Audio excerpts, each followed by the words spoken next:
మరెందుకు లక్ష్మి అన్నంలో విషం కలిపావు? ఏమండి వచ్చేసారా? రండి కూర్చోండి, వడ్డిస్తా. తీసుకోండి. నిన్నొకటి అడగనా? అడగండి. నువ్వు ఇంట్లో హ్యాపీగానే ఉన్నావా? ఉన్నాను. అయితే అంతా ఓకే కదా? అయ్యో అంతా ఓకే. ఏమైందండి?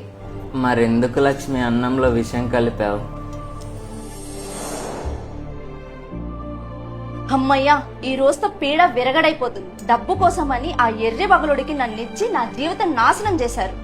నాకంతా తెలుసు లక్ష్మి. ఏమండి, మీరు రావచ్చు, పర్లేదు. ఆ ఆస్తి పేపర్లు నీ పేరు మీదే రాసిన. నా చావుకి ఎవరు కారణం కావద్దని నేనే లెటర్ రాసుకున్నా లక్ష్మి. చివరిగా నాదొక కోరిక.